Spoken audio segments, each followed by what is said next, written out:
you might be able to put some pressure on people to get what you want. Maybe. Right. People come down on President Obama and say he didn't do anything for black people. No, he at least set the table so that people that are not economically able to do things have a better shot at whatever's going on. He at least put that in place. And that's the part that people forget. At one point, when Bush was in office, you had zero shot of getting anything done that may help you out. When President Obama came in office, you at least had a shot at getting a fair deal in what was going on. When Trump came in place, you can forget it. This is all about the 1% and making sure that his level of economic wealth went up. Now you at least are bringing that back to the table where middle class has a better opportunity to do things that may not have been a part of what was going on. That's my issue. I at least want the opportunity. With the Republicans in office, socially, they're like, screw you. Yeah. With the Democrats in office, at least they're thinking about it. I don't know if they're going to do it, but at least they're thinking about it. Pump fakes. So real quick, if you just now chiming in, because I've decided that the cast strength has made Angry Principal flip over the microphone. But I have decided at the last minute that we would just go ahead and go live with our bonus footage. So right now we are live. Right. So I just want to let y'all know we are live. Real quick, if you just now chiming in, we have just recorded our holiday episode and our comparison episode of Maker's Mark. So if you just now chiming in, this is like bonus footage. So if you're checking us out right now, we are no longer talking about just bourbon and whiskey. We're talking about some life shit right now. So if you chime in, hit me in the comment box. We will read your comments live on air. So right now we're talking about politics a little bit. And my question was, because we ended our episode off. I know Bo mentioned something about Breonna Taylor and that not really being resolved, not the resolution that we wanted, rather. And now we just kind of got into a serious conversation. And I'm just kind of curious now at this point is if there is a shift politically, is it really going to like change the things that we need to change? So that's what we're talking about right now. So hit us in the comment box if you want to comment. Bo, what was you getting ready to say? Yeah, I just want to follow up what Angry Principal was saying, man. Like, with the Republicans, like, yeah, you and me both know we have no hope, no shot there. Like, I totally get that. And with Democrats, there may be a hope, maybe, I don't know, but that's been happening since, what, the 60s or something like that, I guess, right? Forever. So, with anything, like if you hire a new coach, you got to give him time to get his folks in, to get his system in, and to make things happen, right? The Democrats been at this since 1960. It's 2020. Right. It's time for me to move the fuck on. They got to get fired. So, right. Like, you have not done, like, yes, I know you've got to do it in tandem. It's got to be bipartisan, right? You got to do it in tandem with the Republicans. Like President Obama ran into that with the Republican. Like, I get that, right? There has not been, by any major political candidate, there's not been a black agenda, all right? And my thing is this. Now I'm at the point where, okay, we tried the Democratic or supporting the Democrat. We tried that experiment for 60 years, right? Which is pretty good sample size, I think. Yeah. and yeah, there's been some things that has happened here and there and whatnot. Like, yeah, there's been some good stuff that's happened, But I look at our situation now, especially like with the police brutality situation, right? Mm-hmm. Nothing's really being done about that. Like, nothing at all. People are talking about it, and again, but nothing's being done. Yeah, nothing right? actually being done. And Trump's in the office, and I get that, so nothing's probably going to be done, right? Mm-hmm. So I'm really interested to see how Biden's going to attack that, if he will at all, right? Mm-hmm. My other thing is, we had a conversation about education earlier, right? And for a very bright young black man to come up to me and just be like, damn, coach, football coach. I'm not even a full-time teacher in the school, nothing like that. Part-time football coach at this high school. Damn, coach, I don't have anybody else to talk to. Like, you're really the first person that gave a fuck about me. Yeah. Like, and obviously the head coach does, but nobody that looks like him has tried to help him, or not. Let me take that back. Has not tried to help him, but nobody that looks like him has been in a position in the school or in the organization to help him, right? Right. And so you have all these black, and I see it on the team. Like, the black kids, their GPAs are pretty much all across the board are a lot lower than these white kids. They have the same resources. What's the difference? You know what I mean? And you're an educator. I know you know a lot more about that than I do, right? But I'm saying at this point, you know, I've done a little bit of research on the topic, but at this point, it's where the federal government, whoever needs to step in, there needs to be a straight up agenda, you know, not just for black people, but education in black communities. You know, we need to start answering these questions: why so many black kids go straight from high school to prison, or so many black kids, you know, they're not prepared to go to college, or they're not prepared to take these tests that are racially and culturally biased anyway. You know, so I just don't, you know, maybe I am being pessimistic, but I just don't see an end to our current plight following the same political process that we have been following, and supporting the same people we have been. It's back to the lesser of two evils thing. Let me respond to that part. When you talk about those kids that are not earning the grades or the college opportunities that white kids are getting, it all comes down to, and this is going to sound horrible, but I truly don't care. You're talking about parents not having the opportunity to be involved in their children's education the way they should be. Okay, most of the parents that I deal with are dealing with everyday life and trying to make sure their kids are fed, warm, have water, and things like that. Education is not necessarily number one on their list of things to do. Okay, right.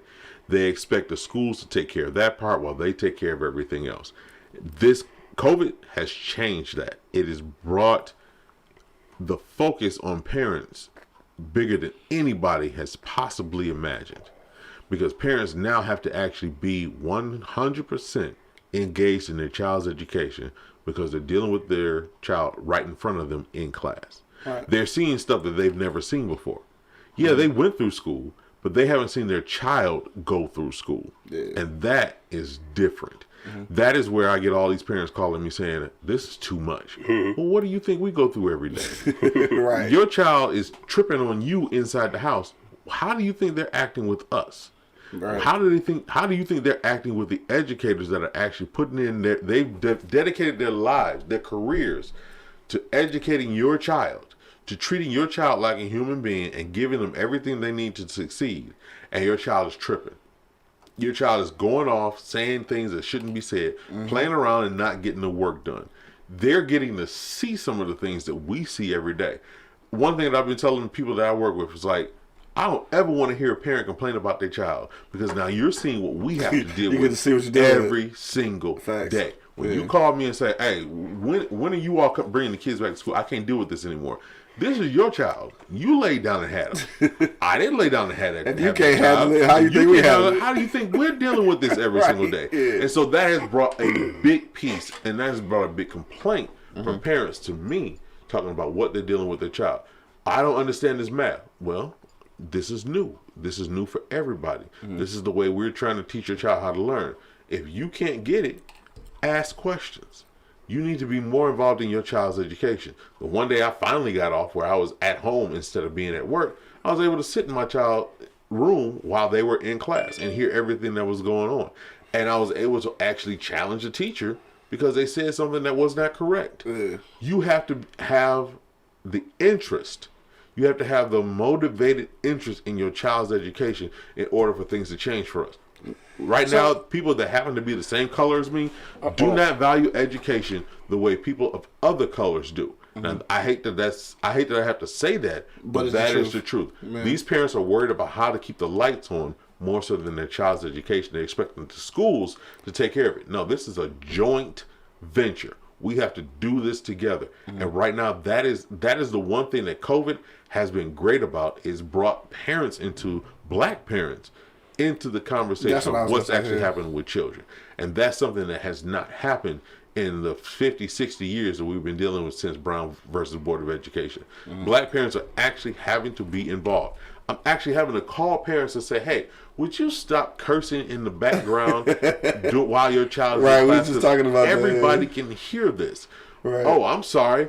I didn't mean to do that. I can hear you. I can see you. Your child is on camera. Would you please put some clothes on? These are actual things that I have to deal with. I have to actually make these phone calls. Ma'am, I had to take your child out of class because somebody was in the background changing clothes. Right. Oh, no, nobody was in there. Ma'am, I'm looking at your nipples right now. Would you please cover up? Like I see your titties. So I can bring your child back into class. Right, exactly. The camera tells no lies. Facts. We are seeing how your children live. I feel bad for my children. I feel bad for my students because they're living in lives that I could not have imagined. And they need to take education more seriously than just keeping the lights on. As important as it is to keep the lights on in your house, your child's education is just as important. And unfortunately, us as black people, we do not 100% feel that way. These white parents, they are all in. They have our Mexican parents, they are all into their children's education. Our black parents are more worried about keeping the lights on and living their life. Like the chicken and egg thing, though. It's like the chicken and egg thing. Like maybe they're more in tune because they have the opportunity to be. Like this is still like opportunity, man. It's about what's important to you. Is your child's education and making the president's life and being hood rich more important than you actually being rich? And I guess that's where I struggle, right? Because, I know there are those situations. I know that's not the norm. Yeah. But there's some fucked up parents out there. I get that. Yeah. But some parents aren't fucked up. And to tell you the truth, Angry Principal, I kind of hate to say that to you because you're an educator and I know you deal with this. But I've been in a situation where, whether it's coaching or whether it's recruiting or whether it's being in the military or whatever, well, you have black families where those parents, they're not concerned with their child's education because they're working 60 fucking hours a week. Exactly. They're working 50 hours, whatever it is. And they have to be. They have to be nothing. Right. So they have to depend on the school for that. Whereas a lot of white families are not in that situation. I'm not saying that white families don't struggle or they're not poor or anything like that. Right. But because they're white, yes, they do have certain advantages that these kids don't have. Mm-hmm. Black kids don't have, I should say, right? So that's my whole issue. Like, I get that parents are not involved enough. We need to get them more involved. Mm-hmm. But I think it's deeper than that. Why are they not involved, right? You got to get to the root cause. You do that fishbone analysis, that 5 why analysis, right? Right. You know what I mean? Because you bought the numbers. Yeah, So what are the conditions that are to making this happen? Right. And it's employment, it's education, it's things like that. It's worrying about going about your day without having to get your ass beat by the police, shit like that. Yeah. Right? I'm not saying that's every case because there are, like I said again, there are some fucked up parents out there. Yeah, for sure. Now, I was gonna say you gotta turn the camera a little bit. Some more, a whole lot more. My bad. All right, we good right there. Yep, you straight right there. Yep. My bad. No, you straight. But see, that was my thing. That was my thing. I was gonna say about Terry. What up, though? My man just checked in from New Orleans. What up, though? What up, though? In the building, man. That's right. I just checked in. What up, though? Yeah, what's happening? What's happening, though? So this is real quick. Like, we already recorded our episode of Beers, Bourbon, Whiskey podcast for our Christmas special and everything, but I decided that we just go ahead and go live with y'all and do some behind the scenes footage. So that's what we're doing right now. And Terry, we don't have a number to call in. I canceled the number to call in because it was costing us too much. We might get back to that at the beginning of the year. Get them on IG. I was gonna say you can definitely get them on IG live. Oh yeah, we can get them on IG. Yeah, I forgot about that. Hop on IG live, bro. Yeah, we gonna get on IG live so people can chime in. But this is what we talking about, and I just I understand exactly what Angry Principal talking about, but I'm just like, the root things gotta change. The root things gotta change. And I remember I used to say this, and people told me like that was an excuse. And I guess to a degree it might be an excuse, but like it is a disparage, and I keep using that word, between black families, and I don't even want to get into people of color, but black families and white families about their contributions to the schools. And it is or their kids in school. But at the end of the day, I guess it can be used as an excuse or a crutch maybe, because we are all responsible for our kids, and when I say our kids, I mean black kids. Period. And I use this example a lot, and I see my nephew just checked in, so he know I'm not lying about this. My sister was one of those parents. Like, she worked fucking 9 to 9. You know what I'm saying? Like, trying to keep food on the table and trying to do everything she needed to do. And at the end of the day, I always talk about parental involvement, because that don't always mean parents. Like, I tell this shit all the time. My nephews, dog, I knew how my sister was. Like, she had to work all the time. I went to parent-teacher conferences. Like, people have to step in. Like, your community have to be involved with all of the kids. And I think that is something that we lack. Even though it's some parents that's got to do this and got to do that and can't really afford to focus on education, then that means everybody else got to step in. Like I did. Like I said, I went to shout out to Shy, the host of the Shy versus Everybody podcast. Shout out to Malk, the host of the cannabis analyst. Yeah. You know what I'm saying? Like, my two nephews, like I went to school with them. Like I was actively involved in trying to make sure that they was actually doing educational shit and trying to make sure that the education part was good, because I know that my sister was busy trying to put food on the table. So I was like, at the end of the day, I think that there is a necessity for black people or black parents or black families to be more invested in the educational system. And I think that, back to your point, Angry Principal, I think that with this COVID thing happening, people schooling from home, I think it's going to absolutely force us to do that. And I think that by forcing us to do that, I am hopeful. That's my issue, though. I am hopeful that you will see the change. That's my issue, though. It forces us to do that, right? And like, I hear you. But what happens when you got to make that distinction between, I'm going to go to this parent-teacher conference, or I'm going to get this OT in because I got to pay this bill next week? Yeah, I'm going to go get this OT in, and I'm going to make my nephew, I'm going to make my cousin or my brother, maybe, who ain't doing shit, maybe, or maybe, God forbid, he's selling dope, like, so he free. Maybe. I'm going to make him go do this shit. First of all, let's say this, okay? Maybe, right? If you have those people around, we gotta raise these kids as a community. Yes, we do. Yeah, we do. But when I'm trying to be realistic about the situation. Some of our family members and our friends are fucked up, right? So you don't want our kids around them, right? Right. So in the situation like that, I mean, like, if single father, single mother, or if you got both parents in the home and they both busting their ass like my parents had to, right? Yeah. Like, sometimes you left to your own devices. You know, and when kids, when I say kids, I mean up to, 16, 17 years old, 18, school, whatever. Yeah, school age kids. Yeah. When you left up to your own devices, you're going to get in trouble more often than not, right? Sure. I know I did. Shit, yeah, I did some dumb shit when I was younger, right?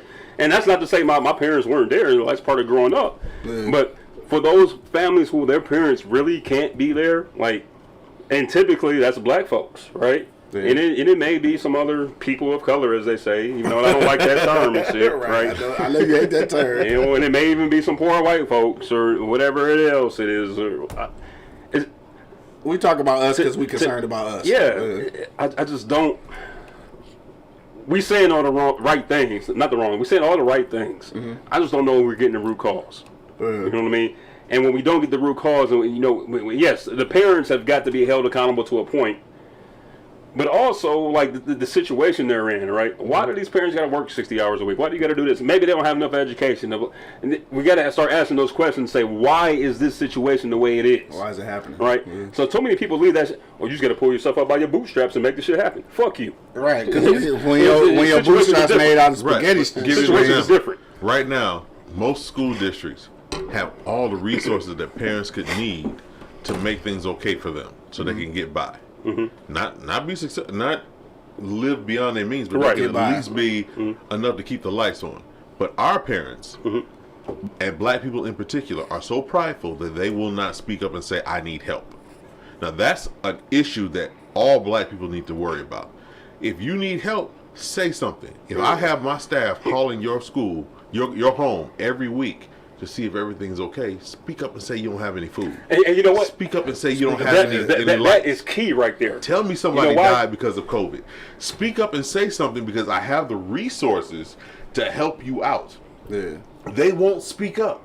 They won't say, hey, I'm having a hard time. That's that pride piece that unfortunately our people have not figured out that it's okay to need help. It's okay for, instead of you having a house by yourself, for you to share a house with a whole bunch of people in your whole family so that you all can get by. It's all right. You don't have to do it by yourself.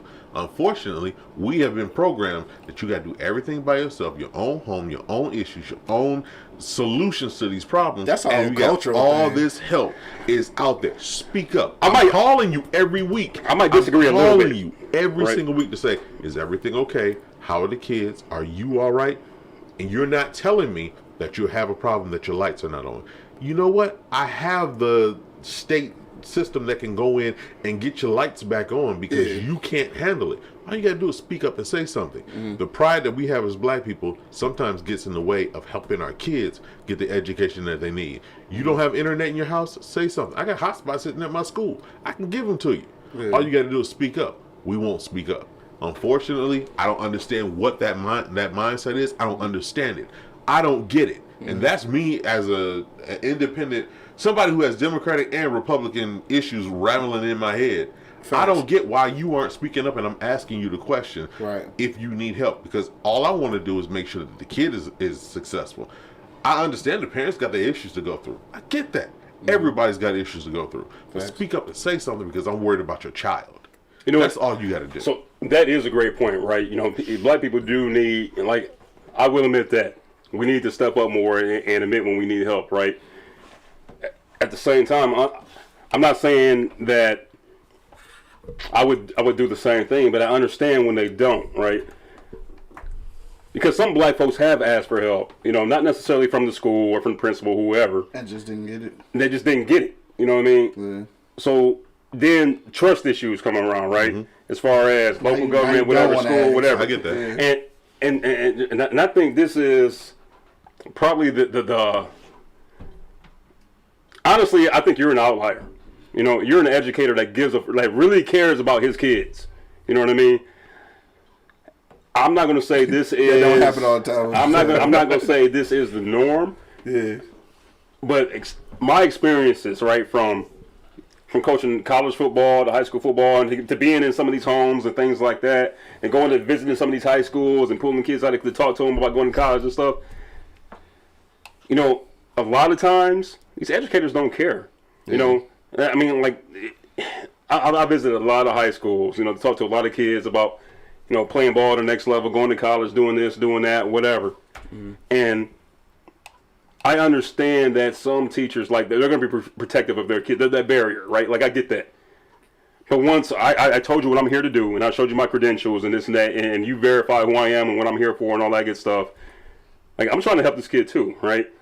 And more often than not, I've come across a lot of educators, and some, not very many of them, but some of them black, where they don't care. I mean, there's no other way to put it. They just, oh, this kid, you know, and that's he's got a 2-1. He's not going to do much. He's going to have, you know, a manual labor job anyway. This kid's 17 years old, and you already made up in your mind about what he's going to do for the rest of his life.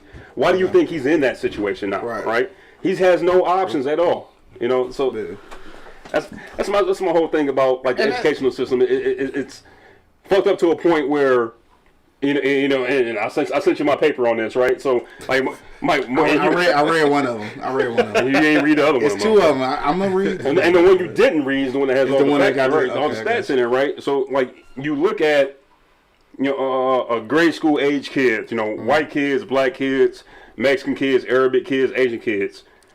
Asian kids actually do very well, you know, according to the national stats. You know, very comparable to white kids. But black kids and Hispanic kids, but especially black kids, they are, how can I put it? They go to school, they go to class, they do their homework, all this good stuff. But, like, their futures are almost written for them by some of these educators, some of these teachers, some of these counselors, some of these principals, some of these whoever, right? Gotcha. Hey, I don't think that's realistic for you. Hey, Bubba, like, I understand there's a point where you have to be realistic with the kid, but at the same time, you got to remember, this 16, 17, 18 years old, they got their whole fucking lives ahead of them, man. You know, you don't know what they can fucking do. Really mold them into some wrong shit. But and then the resources. Again, the resources we talked about earlier. I've done a lot of volunteer work with the Detroit Public Schools. Mm-hmm. One trip we took down to motherfucking Atlanta. Well, the suburbs north of Atlanta when our homeboy got married. Yes. We drove by a high school out in rural America. I'm talking about to the point we were traveling, and when we seen it, like, I literally had to stop to go see this shit. Well, anyway, go ahead. No. To show you how, and I know you know this, but I'm talking to the folks out there. To show you how unequal things are, you know, we can drive by any of the schools here in the city, right? And we can see the condition of that school and what resources they have to work with. This school, first of all, it looked like a goddamn castle, okay? Second of all, they have an equine management school on the high school campus, right? On campus. Equine is? Horses. There you go. Right? So these kids from the age of 13, 14 years old are learning how to take care of horses and do this and do that. Like, they're learning skills. They're basically learning a trade. Dude, on campus. Bro, they had so many resources at their disposal, right? Speaking of being in Georgia, though, shout out to my man Greg. He just checked in with us, though. So that's why... That's where we was at. That's why I'm tying in the government and politics and all that stuff, right? Until we address those inequalities. Right. Like, what Corey's Anger Principal's asking for... So I'm getting passionate. That cash strip. That cash strip. What Angry Principal's asking for, what we're all asking for and things like that, it's being like, yeah, we hear you. Okay, yeah. All right, it's fine. And then you still go out to, what was it, Canton, Georgia. And they've got this big-ass fucking high school and all these resources for these kids to be successful. You could legitimately be a veterinarian by one of these high schools. And then they sit there. You know, and like, to me, that's not on the parents. To me, that's on the system. I get that. You know what I'm saying? But at least I know that the system that I work with and have worked with, the two different systems I have worked with, have invested a lot of money into what needs to happen for students in school. Yeah. They've done the job. The part that we need help with... I guess Betsy DeVos doesn't help either. No, that doesn't help. But and that's the reason certain bourbons will not be sipped on anymore because they own that particular bourbon. But back to what I'm saying, the investment has been made into the students, especially where we live. That investment has been made. The part that has not happened is our change in mindset as black people to what education can do for your child. I agree with that. That is something that we as people, we're more worried about being hood rich than actually being rich. So what you saying? We got to make education more of a priority. I think education to me should be priority one. Should be priority one. My teachers shouldn't be making what they make. They should be six-figure people. Yeah. There is no... The one thing that COVID has showed everybody, you don't want to deal with your children all day. You don't want to be around them all day. It's hard. It's difficult. So think about how I feel when I'm dealing with 600 of them. 600 of them. With 600 different lifestyles, 600 different ways of living in a household, 600 different ways of you being raised. I got to deal with that. And teachers dealing with 45 motherfucking students in a class. That part is more rumor than it is actuality. Online, you may have 40. Bro, I'm saying when we was in school, it was 35 kids. But that was different. Now you got caps at 25 and 35. Oh, okay. So it's totally different in how they deal with things and how they deal with the fact that you need more one-on-one interaction. Yeah. But when I call a parent because your child is acting a certain way or not doing something or is not turning in their work, and you're trying to blame me for them not getting it done, and they're sitting in front of you, that's a problem. When I call because your child has not come to class in the last 5 days, and this is all online. Oh, well, I can't get them up. It's 11 o'clock, and I just got them up. Man. That's not me. That's not the school system. That's not the school. First of all, that's a parent issue. I ain't want to cut you off, but that's a real life scenario. That's real. A parent has told you that? Yes. Boy, they need their ass on more than one occasion. Boy, they need their ass beat. This is not something that I'm making up. Yeah. This is something, I can't get them up before 11. What? Yeah. They're supposed to be in school at 7:30. Why are you telling me that they can't get up before 11 o'clock? That's ridiculous. That's not my issue. That's a parent issue. And if you would get your butt up and do what you're supposed to do for your child, less of these things will be happening. I wouldn't have to fail so many kids this year if you actually got them up so they could sit online and be in class. We talking about white kids? We talking about black kids? I'm talking about black kids. I'm talking about black and white kids. So let me ask you the question: any kids? What do you think the difference is then between white parents and then black parents of those? And I'm not saying all. I'm saying of those that don't do well, the black parents and those. The importance of education. If you have been, and like I said, this is my Republican coming out, so excuse me. if you have lived in a certain lifestyle and you're used to that, that's all you've exposed your child to, that's what they're going to try to do. If you haven't tried to expose them to something different and show them another part of the world, then that they will never know, and they won't even try or strive. Has that parent seen that though? That's another thing. Mm-hmm. I'm teaching parents how to be parents. I'm teaching people how to actually show your children other things. That's not a part of my job description, but I have to do it. I ain't gonna lie, you're not they're only lucky teaching to have you in that position to tell you, but unfortunately now. But where we live, that's every principal. Everybody that's don't every assistant principal. That's every teacher trying to show your child something different and another way to live. I can't compete. The kids are only with me from 7:30 to 2:40. After that, they're with you. If you're not showing them something different, or you're not showing them how to live, or showing them another way of life, I can't fight that. So that's 18 hours of you sitting there listening to one end. I'm only giving you 8 hours of dealing with me. So let me just throw this out here, because obviously I know Angry Principal, you in the industry, and real quick, if you guys just checking in, we just got done recording our holiday episode of Beers, Bourbon, Whiskey. So if you're just now checking in, we just went live on some behind the scenes footage, because we already did our episodes for that. So make sure that you do follow us on IG, Beers, Bourbon, Whiskey on the IG. And damn that's good, Bourbon Guild. Make sure you follow both of us on IG. So this is kind of some behind the scenes footage. We just got off into a real conversation. We was having a real conversation. We was having a real conversation, like real life. We having a real conversation, drinking some good drink, smoking some good cigars. Somebody was like, "Y'all on camera." Exactly. I was like, dog. So like low key, we about to go live. Everybody was like, bet, let's do it. So that's what we doing. If you checking us out right now on Facebook or on YouTube, and if you want to drop in a comment, we will read your comments live on the air. Or if you want to actually come in and talk with us on the show, you can hit us on IG. That's at q.lewis313. All right, that's on IG. Say that again. q.lewis313. That's q.lewis313. You can come on. And we can actually bring you on. We can hear your voice. So like, we don't have a call in, but you can come in on IG and we can talk. You know, we can talk some more about this. But real quick, I want to read some of the comments. Shad just checked in. He said that's dope. All right, for sure.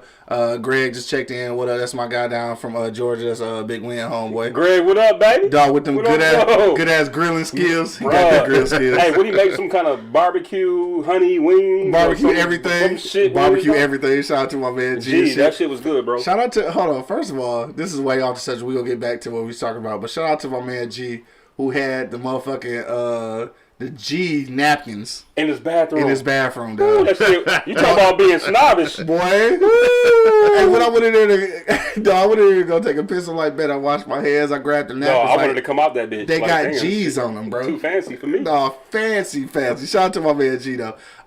Monk just checked back in. What up, Monk? He said, we got to make these resources happen for our black kids. And that's the thing. Let's get that camp going, baby. Let's get that camp going. That's the camp idea we was talking about earlier. And I think maybe it is to that point where maybe we have become too reliant on the educational system itself. I mean, at some point, we have to be the ones to educate our kids. We can keep crying about what they not learning at school or what's not happening at school, or we can turn around and teach them things that we complaining about. And it is a priority thing. I know that a lot of people got to go to work, you got to do this, but somebody somewhere hopefully somebody in your immediate circle is able to pick up some of that. You know what I'm saying? Like, if you got to be at work every day, it's got to be somebody who can step in and that's my issue though. A lot of times it's not. But it's gotta be. If you're a family and you got a tight circle, I feel you. Fix your circle then. But sometimes you don't, right? Fix your circle then. I feel you. I get it. Fix your circle then. The reality. It's easy for us to sit here and say, hey, you should do this, you should do that, you should do this. The reality is that shit don't work, right? The reality. Hold on, cuz. Fix your circle. Hold on. From my time in the military and my time, coaching and recruiting and going around these kids' homes and shit like that.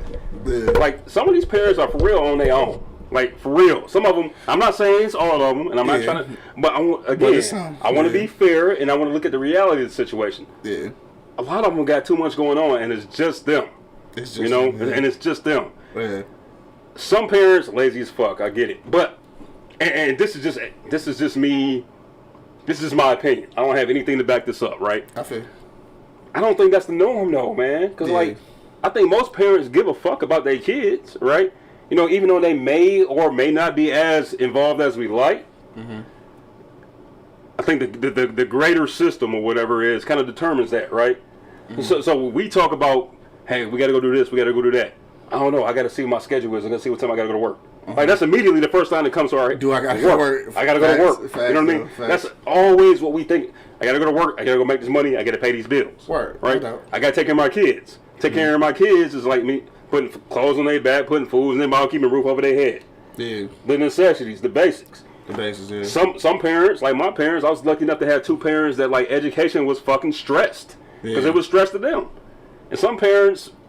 Honestly, some parents don't need to be parents. They may not know that shit. You know what? I can agree with that. But I'm just saying that's the reality of it. Like whether we like it or we don't like it or we think the fix is easy, the fix isn't easy. Oh, it's definitely. But if they speak up and say something, understand I got resources that I can help you get through some of the stuff that you're talking about. You totally right. Say something. Okay, so I got a parent. Right? I got a parent that's got to go to work, but the child's computer broke. Guess what? I got loaners. I can give you a computer. Speak up and say something. Okay, yeah, you're right. Speak up and say something so that I can give you what you need, so the child can actually get online and actually do what they need to do. Well, I feel all you gotta do is say. What I'm saying is this. Hold on, I'm sorry to cut you off. I don't have any kids, right? But if I was to have some kids, son, daughter, whatever, right? As a parent, it would be tough for me to go to another grown man. I can't pay my light bill this month, man. Whose fault is that? It's my fault. That's my fault as a parent, right? I got the resources. I got that. I want to give them to you. I understand that. See, I want to give them shit. I need to give them to because I need to spend every dollar. I know. Sometimes it's hard to get past. But every dollar I have in that school, my balance is supposed to be at zero. I know. I want to spend the money on your child. I understand that. Speak up and say something. I'm a grown man, though. I'm going to come to ask you, another grown man, for help? Yes. Yes. That makes sense to you. It's about who? It's about your child, not about you. I can care less about you. You're a grown person. I didn't get it. But that's the reality of it, though. But I'm worried about your child. I mean, obviously that's the reality because that's what's happening. That's what it is. I got resources. I got educational materials. I even have ability to help you get to the resources that'll help you pay the bills that you need to pay. Yeah. All you got to do is speak up. If you don't speak up and say something to the people that actually can help you, you're screwing yourself over.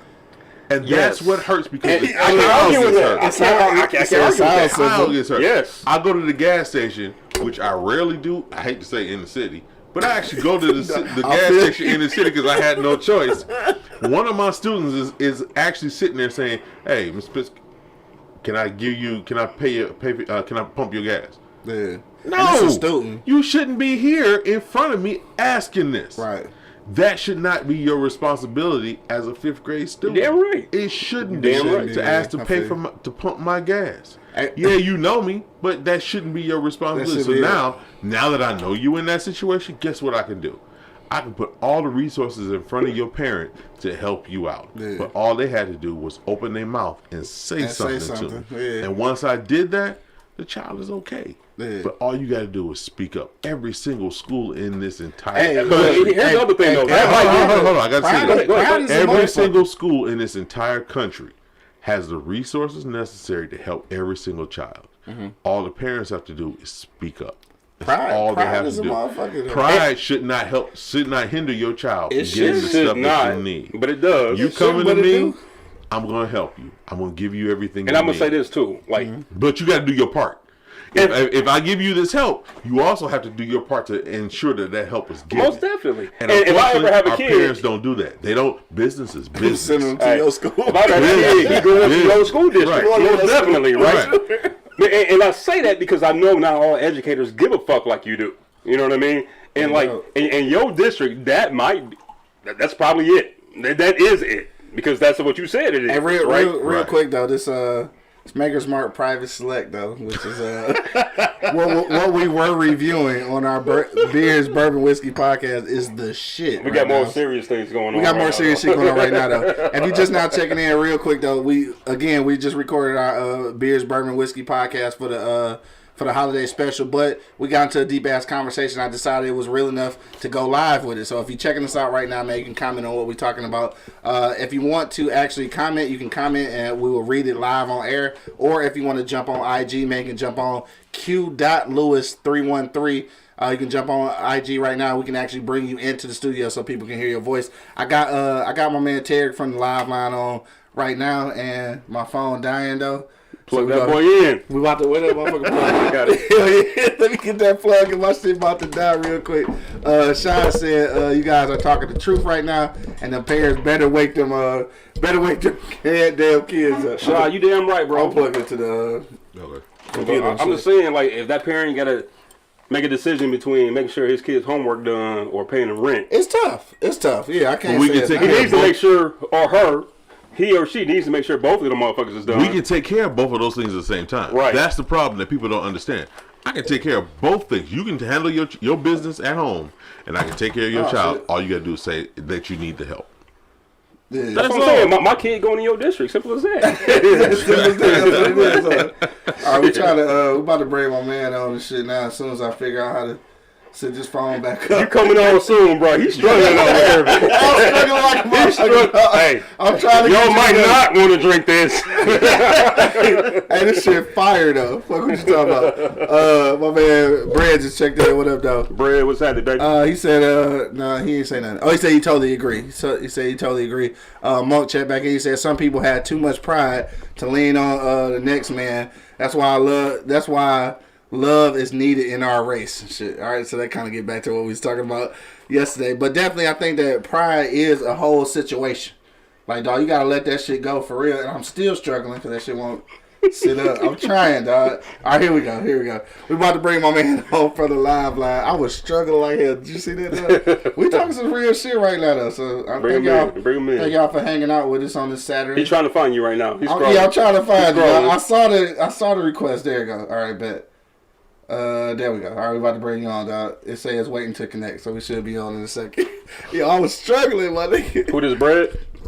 No, this is my man Terry from the live line. This is the best stuff. Shout out to New Orleans. Yo, what up, E-Block? Oh, there we go. What up with you? What it do, fellas? Shit, hanging in there, dog. Hey, you got it, bro. Oh yeah, you gotta put the headphones good, man. on. Audio good. Oh yeah, no doubt. You good.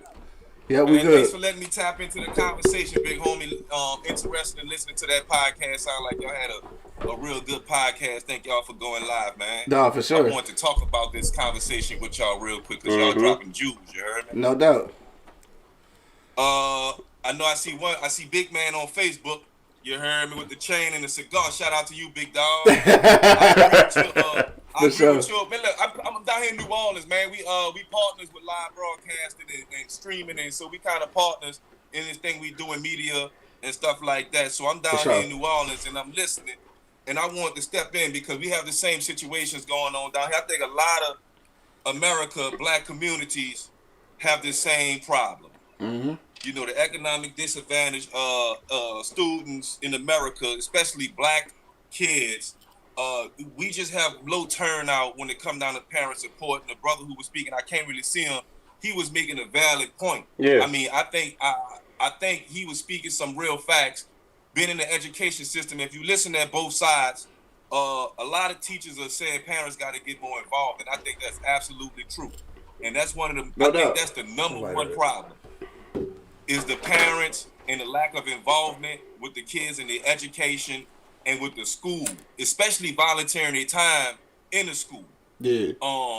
It's like, you know, it's tough getting black parents to commit to the school. Why you think that is, though? And I think it'll make a real difference in our kids' education, despite the politics, despite the curriculum, despite the resources. If the parents got involved with the kids' education at the school, I think we'll see a complete 180. speaking to the resources, that's all politics right there. When we talking about money, books, hiring the best teachers and stuff like that, there's a lot of red tape involved. There's a lot of we didn't talk about teacher quality. Yeah. Oh shit. Pennies. There we go. A lot of people fighting for pennies in politics. Yeah. So when it comes down to the black schools, I'm not sure in y'all district, do y'all have school boards? We got school boards down here in New Orleans. Yeah, same thing here. School boards, yep. Same thing here. So y'all have school boards and y'all have a school superintendent and you have your legislator and all these other people responsible for getting the money to the schools. Most definitely. So it's pretty much a systematic thing, you know what I'm saying? Down here, everywhere across the country, when it comes to our vote, and I heard somebody speaking on the Democratic vote. Whether you vote in Democrat or whether you vote in Republic, politics in our country is what make this country go. We have to get involved in politics, whether you are independent, whatever party you represent. Me, myself, personally, I'm not affiliated with no party because I feel as though I support what supports my community. Facts. I feel you. And what our community needs is to be educated on what the community actually needs. Yeah, right. We hear about, we not getting this and we not getting that. Then I start asking the question, what do we need? And the number one thing people talk about is schools. They want more for the schools. They want more for the kids in the school. Well, if that's a priority for our community, then we need to set an agenda for our community. And whatever person that's elected, that's responsible for it, if they're not meeting the needs of our community with our agenda, then that particular person has to go, despite being a Democrat, Republican, wherever you come from. Yeah, no, I figured that. I think where Bo is coming from and shit. I think where him and Angry Principal probably knocking heads is like I think we both agree that parental involvement is what's necessary. But I think where Bo coming from is that like niggas is in situations where parental involvement ain't an option. And I think I understand that wholeheartedly. Again, like I said before, my nephew was a prime example. My sister was the same way. Like she had to work every day. She had to do whatever she had to do and shit, and wasn't always available for school and to take care of the educational needs. But like as an uncle, like I stepped in and tried to fill in. And what Bo was saying basically was like everybody don't have that uncle. Or it comes down to opportunity, right? The opportunity, yeah. So a lot of cats, man, a lot of kids, you know, they all got parents and all that good stuff, right? Guardians, whatever you want to call whatever it. Whatever it is, yeah. Yeah, whatever it is. My thing is this, man, right? Yeah, parents need to be more involved. They need to stress that education to their kids and whatnot. But I really think it comes down to two things. One, I don't know if parents can really explain to their kids why this education is so important, right? Why you need to excel, or not even excel, why you need to complete this stage in your life. You know what I mean? The other thing is, if I'm struggling to pay the car note, the insurance, the mortgage, the rent, whatever it is, buy groceries, this and that, I'm not necessarily worried about Lil Malik and his math problems and shit. I'm worried about keeping food in Malik's mouth and a roof over his motherfucking head. You know, so my thing is in those situations, yeah, you know, we need to swallow our pride and ask for help. But when we do that, right? Obviously, Angry Principal, his district, they are more than willing to give their help. And some kids that I've worked with, and you know, in some of these after school things and the volunteer work that I do, they don't have that support. Like literally, they relying on themselves.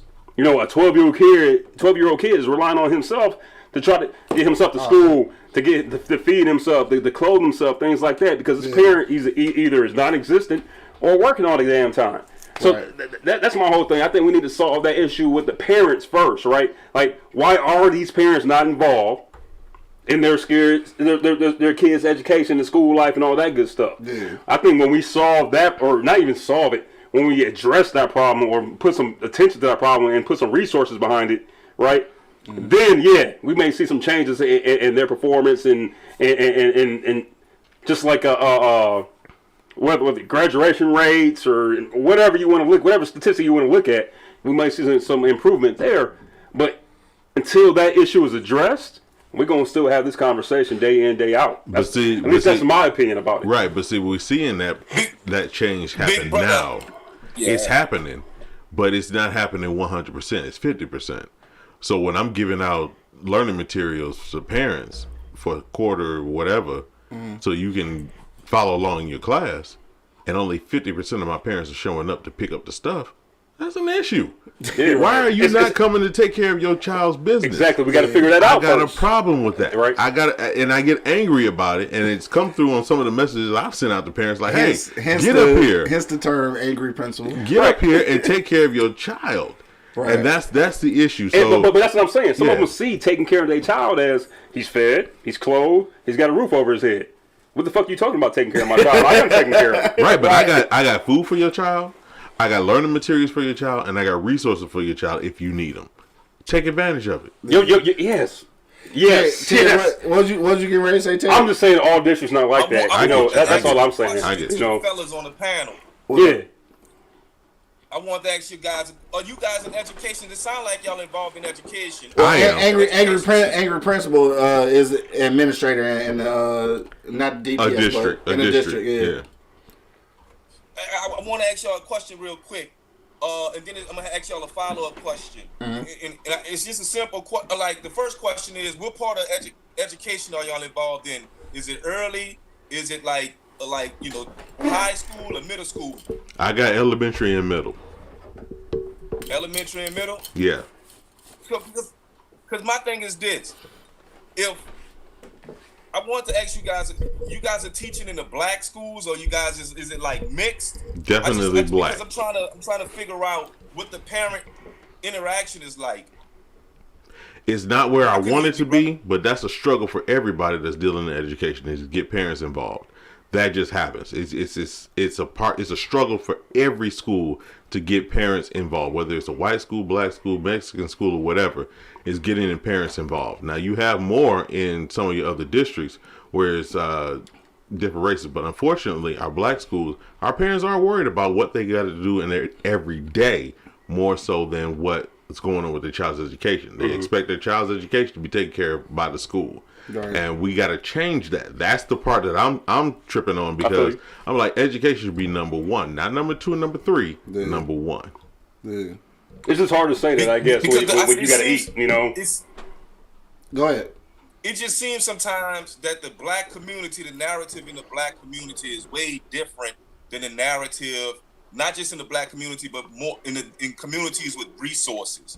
It just seems as though when we're talking about our communities and schools in our communities, the conversation goes a little bit different. So I'm trying to find out the difference between the student and the parent, because in my opinion, every kid can't be taught the same, even though we have to teach them a certain curriculum. And I'm fine with having to do the scores to make sure that the kids are being taught. But my thing is, some kids don't learn the same as other kids. Not saying that a child can't learn, but I'm sure that the school does know, because you're the teacher. You know who's learning and you know who's not learning.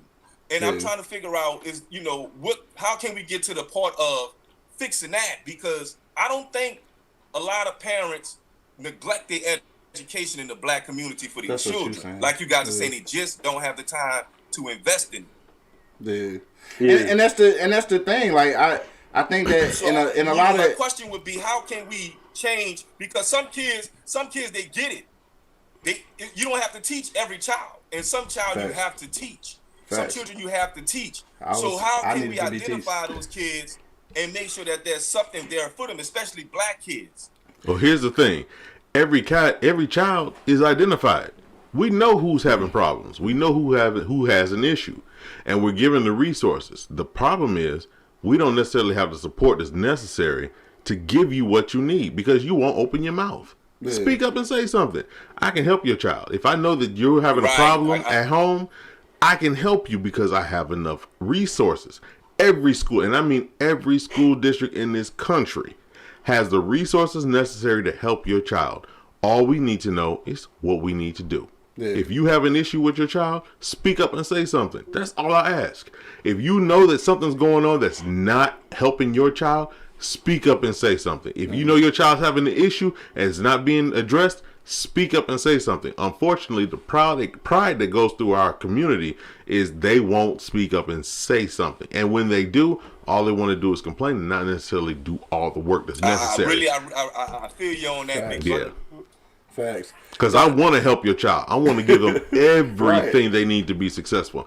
Your goal, right? Man, but your goal, my goal for my children. I appreciate y'all for letting me come on, let me talk with you, y'all brothers. No doubt. I appreciate y'all for letting me come on, let me talk with y'all about a very serious matter that's near. Most definitely, I have the same conversations on shows that we do back at home. Probably the most serious matter about early education in the black community and how much money do we need to make sure that early education in the black community is fully funded and who's responsible for doing that. And we always have these conversations. So I appreciate y'all for having it, big brother. Thank y'all very much. Oh, no doubt. And I want to say that every school district has the funding to do everything that you want to do for your child. All you got to do is speak up and make sure that school district is doing what they're supposed to do. The money is there. Right. Don't ever worry about the money being there. Title I federal funds is there to help your child. And all you got to do is make sure it's used the way it's supposed to be used. I was going to ask this question. And when they don't help, where should they go then? Now, that's a school board, principal, superintendent issue. You got to go to the people that actually make the decisions. I make decisions for my school and how much money is used for certain things. What up? Go ahead. And here's the crazy part, right? It's 2020. It's 2020. There are resources there for our children. Contacting the parents and making sure that they understand what these resources are should not be an issue in 2020. Right. There's a dozen ways to make sure communication with parents in the school should be turnkey. It should be something that's text message, inboxing, whatever, emails, all of these things, how we communicate today, instant. So I don't think that question right there you just asked, big brother, is a serious question. How do they find out? They shouldn't have to go knocking on doors to find out. It should be right there in their faces so that it's just repetitive. That they constantly seeing that these programs are here for the kids. Here, I'm going to give you something simple, something really simple. Unfortunately, our parents change their phone numbers like they change their underwear. It changes all the time. That's something I hadn't even thought about. If you don't call my school and tell me that you changed your number, guess what? I can't get you the information. I'm sending the information to your old phone number. I'm not sending it to your current one because I don't know it. If you didn't call me to let me know that your phone number has changed, I can't get you the information.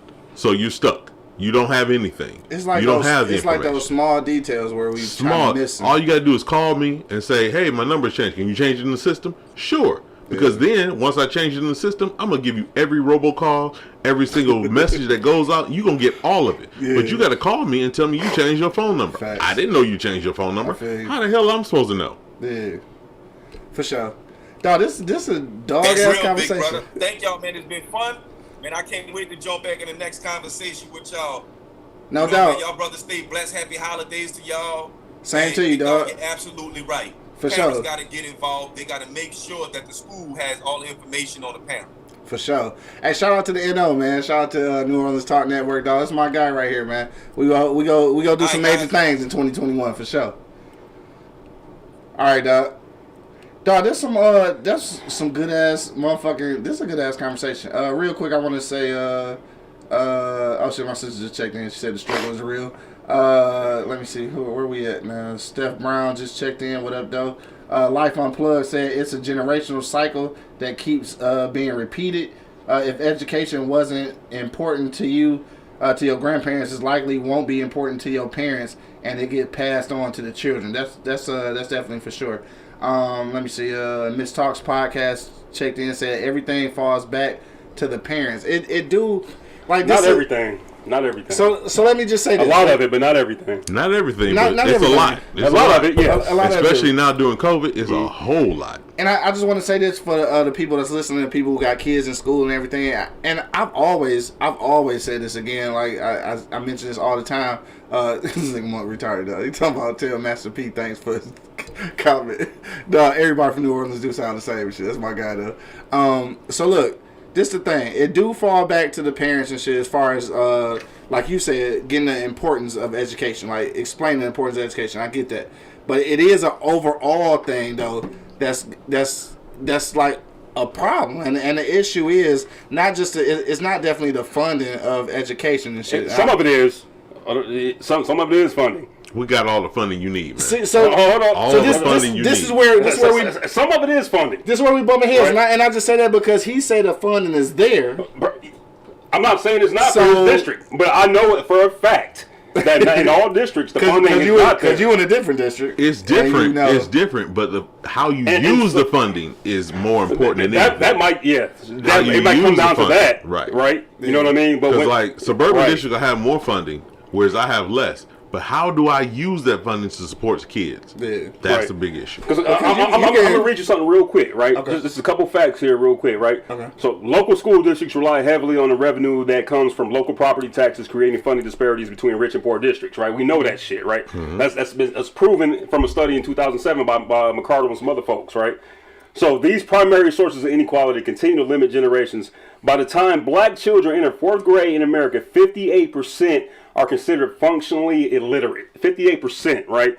So that's over half. You can't tell me that it's in over half of our situations, it's all parents. I think a lot of it is, it may be a good percentage of that, right? I don't want to say a good majority, but a good percentage of that, might be that, right? So then looking at that, right?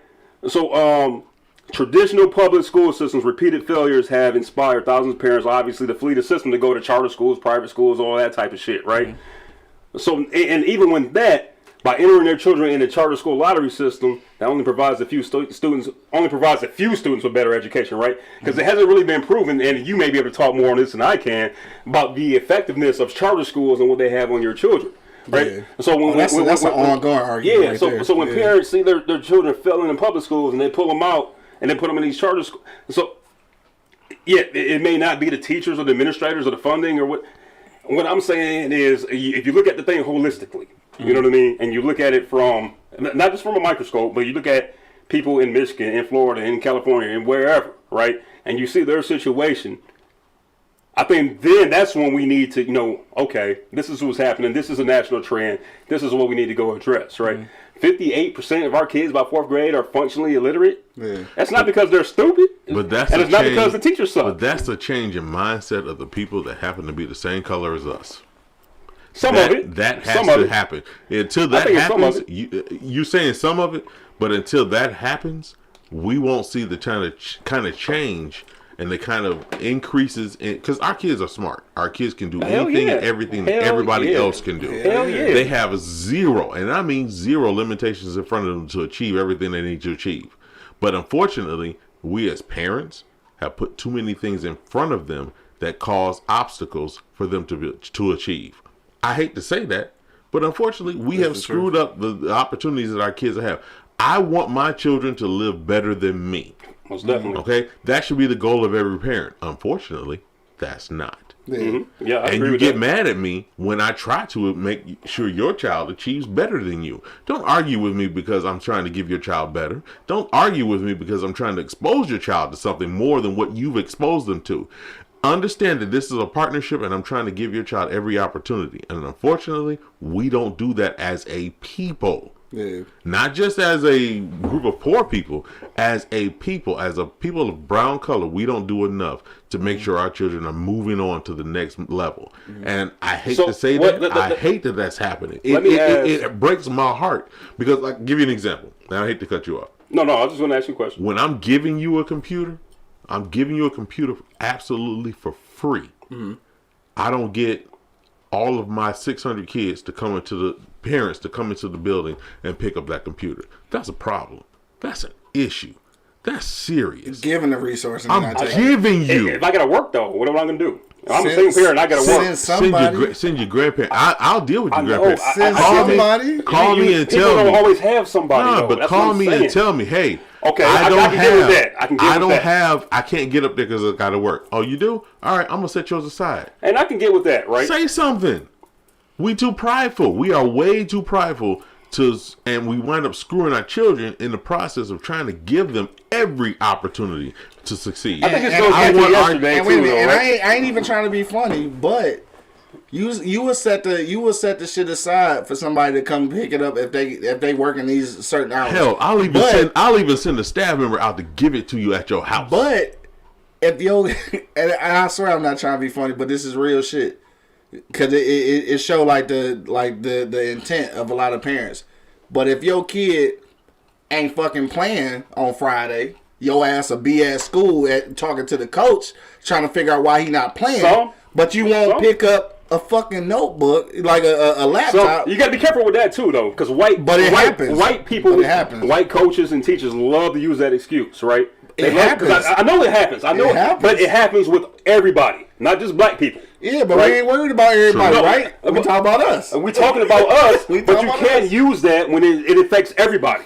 You can't use that when it affects white people and brown and Mexican people and whoever else. Nah, that don't mean. No. Because then you just singling out us. Because then you just singling out us. If you're gonna use that, you got to call out everybody. We singling out us because that's who we talking about. We're talking about us, but that's not a problem because of us. It's not a problem amongst everybody. But it is a problem. I'm singling out us because that's our deal. That's the problem, bro. That shit right. No. Hey, that nigga, man. That nigga turned up. No, man. That nigga turned up. Look, because I know you see. I know you see this shit. You know, I know you have seen this shit. I see this shit too, right? And it's white folks, Mexican folks, Arabic folks, black folks that show up. Coach, why ain't my kid playing?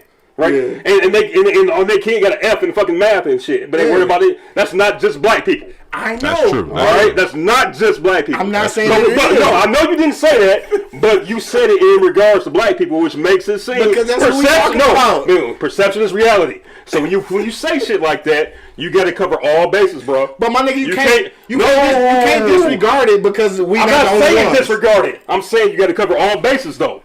Because we are not the only ones that do that shit. I know. So that can't be as simple as we want. But we doing it. Everybody doing it. We not talking about everybody, nigga. We talking about us. Motherfucker, look. Everybody doing this shit, bro. The nigga said, motherfucker, look. So you just can't call out black people. Oh, y'all fucked up for doing this. But we talking about black people. I don't give a fuck about everybody else. Situations that affect us primarily. That's what we call out. I want every everybody else. So wait a minute. So just because it don't affect us primarily, I can't call the shit out. Yeah, fuck that shit sound. Because he trying to use some bullshit to justify a dumbass point, bro. I don't fucking agree. Come on now. Just because it's not us, just because it's not us, with that, bro. Just because it's not that shit, man. Get that shit out of here, bro. Just because it's not us primarily don't mean it don't mean that I can't call that shit out. Get out of here. Hold up. When everybody else do the shit. Time out. I don't give a fuck about everybody else. Hold on. That's what I'm saying. When you use a statistic or a stat like that, it's got to be representative of that group of people. Hey, nigga, you making my representative of everybody. That shit don't make sense, bro. But hold on. Time out. Nigga, you making I want every child that I deal with to be more successful than me. That doesn't happen unless it's a parent, it's a teacher, and it's everybody that I happen to work with in my school to be successful. This is a joint venture, and unfortunately, we do not treat this as a joint venture. We treat this as everybody separate doing their own thing. Because that's what it is. That's the reality. Unfortunately, that's what it is. When they say it takes a village, that's some serious stuff. Right, yeah. But unfortunately, we do not. We as black people do not treat it not as just a us, though. village. Not just us. I'm not. Hold on. All right. I'm not necessarily worried about everybody because I don't deal with everybody. Exactly. When I dealt with, you're an educator, though. Hold on. Right? But when I dealt with a district that was more inclusive, had more races and stuff involved, I saw the example of families being completely entrenched and involved in what was going on. When I switched back to a district that happened to be primarily black, I noticed how it was separate and who does what and how they help their children. It should not happen that way. Education should be number one. There's a lot of shit that shouldn't happen though.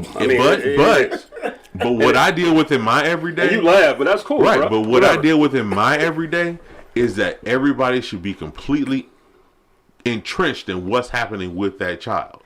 The one day that I was able to be at home with my children, I sat in with them when they were in class. I listened to what was happening. The one thing that COVID has increased is that I'm able to talk to more parents one-on-one right then and there because they're in the class listening to what their child is going through so they can help them in their class. It has been amazing to see These parents who have never had good experiences in school, all of a sudden work with their child trying to learn something. I have been impressed with my teachers and how they're relating to parents and dealing with them in class. But the problem is we don't have that 100% across the entire district and try in front of all of our urban areas that are going virtual right now. These parents are not necessarily involved the way they need to be. If they were, you talking about a change in how everything happens for us as black people, it will be amazing. But we need to have 100% buy-in from every single parent in what's happening in school. Before it was go to school, that's their problem. Now it's go to school is my problem. And if they totally entrench themselves, you're talking about a totally different way we deal with education in this country. And it will be an amazing thing to see how much our children achieve just based on the fact that they're able to get the parent support that's sitting behind them, watching them while they're in class. Man, you talk about amazing to see some of these parents who have never been involved in kids. But to see these parents who have never been involved with their kids' education all of a sudden involved, man, I'm so happy. I don't care if it is a complaint. Complain all you want to. Curse all you want to. Because at least I know you're paying attention. But at least I know you in class with them. You in class, yeah. Let me read these comments real quick, and then we're going to get back to what we're saying. Let me see. Classic Pothead check back in. He said, funding for show. We don't have a lot of different classes. We don't have a lot of different classes offered. That's definitely the case. And I've seen that just from my DPS experience, and then seeing other kids, like my nieces and nephews who are in a different district, like just seeing like what classes are available. It is completely different. Miss Talks podcast said, but they're not covering our bases.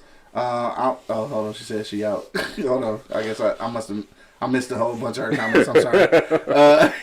Said Q, you're right. I don't even know what part we was talking about. I'm sorry, I'm reading this shit hella late. Girly girl just checked in and shit. Oh, she raised her hand. She wants some bourbon. Like, this is some good shit, though. I'm trying to tell you. It's definitely some good shit. Speaking of that. I know, right? Yeah. Hey, look, obviously, you can see, if you've been watching, or obviously you didn't see the original episode because we just recorded that. We didn't go live, but you can see what our 1, 2, and 3 is. Obviously, they attacking this cast, the cast strength. I really like this is kind of my private select. Hey, this is a dog ass conversation. Though. Miriam just checked in. What up, though, Miriam? Hold on. This is a dog ass conversation. So we can get back to what you're saying. So go ahead. I'm gonna say this, right? And I'm gonna refill my drink. I'm gonna say this. Yeah. Black kids on the whole, nationwide, not just in Detroit, not just in Michigan, not just in Anchor Principal's district, not just in my district, whatever. Not in New Orleans, yeah. Not in New Orleans. Yeah. Nationwide, black kids are falling behind. Right. Yeah. 58% of black kids by 4th grade are functionally illiterate, right? My thing is this. Parents, huge piece in that. Like Anchor Principal said, there needs to be more parents involved. It definitely does, right? Yeah. My thing is this, again, we need to ask those deeper questions about why are parents not involved? What are they doing this? Why are they not attending these things, right? Yeah. And obviously, Angry Principal's district cares about their kids a lot more than I don't know the majority of districts out here. So a lot more than some districts. You kind of saying right? that them caring not the norm is what you're saying. Yeah, no, it's not the norm at all. Gotcha. I don't think I got you. It's not the norm in the experience I've had and the research that I have done. Right? Gotcha. That's not the norm. Okay. I mean, 58% of black kids by 4th grade. That's not the norm. Right? Shit, yeah, no, so anyway. So yeah, we need to ask that about our parents and shit like that. But my point, when I was getting live, is this, right? Let's get live. We can't use an aspect that affects everybody and point it just at black kids. If we're gonna do that, we gotta point it at everybody. All right, that might be a symptom, that might be a cause of something like that. Yeah. But since it doesn't just affect us, we can't just point the finger at us. We got to point the finger at everybody if it affects everybody, right? And that's all I'm saying. I feel you. You know what I mean? No, you can feel me or not. I mean, whatever. Like that's what it is, dude. Like we can't use one thing and hold it against one group when it affects a lot more groups and stuff, right? I'm not holding it against them, but at the same time, essentially, No, what I'm saying is that even though it involves everybody else, that don't mean that you can't be accountable. I didn't say that. That's all I'm saying. All I'm saying is if we're gonna hold our group accountable for that, you gotta hold every other group accountable for that. I hear what you're saying, right? I just don't give a fuck about holding everybody else accountable. This is my problem. I'm not saying you should give a fuck. I don't. No, I'm not saying you should. If it's our issue, it's our issue. Bro, regardless if we share that issue with other people or not. You said it. Then stop. It's not our issue, right? Because if it affects everybody, it's not our issue. Okay? That's an issue that needs... It's still our issue because... I'm take this off because I can't fucking say shit, right? It's still our issue, though, right, because... Bro. I'm going to go to the bathroom, man. But all I'm saying, dog, is it's still our issue, whether others share in that or not. It's still our issue. So that don't mean that we can disregard it. That's all the fuck I'm saying, though. No, it's a general issue for every single school district. It's a general issue, but it's also ours. Everybody's going through the same thing. Yeah. Going through this new level of learning. That nigga went to the bathroom. I know, he left us. He left us, but it's a general issue for everybody, but I can only talk about what I'm dealing with. And so what I'm dealing with is making sure the kids are involved and they are actually doing what they're supposed to do. Yeah. And parents are doing what they're supposed to do. And we get all the support and we can give. That's a big thing. We can give all the support that we're supposed to give to parents. We do that. Every single school district in this country is giving the support that's necessary. But the parents and the students have to take advantage of it. Yeah. That's all that has to happen. Okay. If that starts to happen, you see a total difference in what's happening right now. And like I said, COVID has been... Even though it's unfortunate that so many people have passed away because of it, but it's also brought in a situation where parents are more involved and they're having to see exactly what's going on in these school districts. And I am actually, even though there are bumps in the road, it's been encouraging to see how much parents are involved in what's going on. Yeah, we still got some rough edges to get out of the way. Yeah. There's some obstacles that we have to help, like kids being in a corner or whatever at the kitchen table with their computer by themselves and not hearing everything else that's happening in the house. Right. That's a white, black, Mexican, Latino issue for everybody. Yeah. But as long as we are giving all the support that's necessary and we're supporting each other and we're helping each other out, you're going to see a huge difference. There's going to be more positive that comes out of this COVID issue than there are negatives. Low key, I can. As far as education is concerned. Yeah, low key, I can dig that shit. What's on your mind, I'm just thinking about what you just said. I think low key that's real though, and I think it's because you've been put in a position where, like you said, parents are being forced to be interactive with their kids to figure out exactly what's going on, to be able to actually see what's happening at school. I think they're being forced to. So I think because of that, yeah, you're right. I think that hopefully, I am hopeful that this will create a different, I guess I call it a different culture. I think because at the end of the day, like just speaking, because we getting ready to wrap it up because we've been rapping for a minute. But I think to give it some insight, like I even come from a household where education wasn't the thing. Like education wasn't like it was said like, yeah, you got to do the schools, you got to do the school shit or whatever. In reality, shout out to my sister though. I had to give my sister like all of the shout because my parents was those parents. My mama worked in the morning, my old man worked at night, and shit wasn't no really in between. School had to teach us. I don't know. I swear to God, I don't know. Like probably this was before my time. I don't know how my sister got it, but she got that education was important. My sister would like during the summer.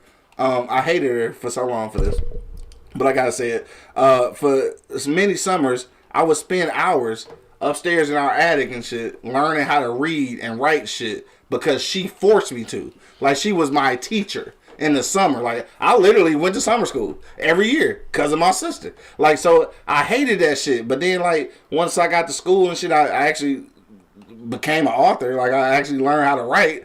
Like I owe that shit to her. Because I never took education seriously, like I really didn't, because I never was actually good at school. So I was like, if it wasn't for her, who knows? Like because education wasn't a thing in our household, and I think that's what you were saying is like education not really a thing in a lot of people's household. It wasn't in mine.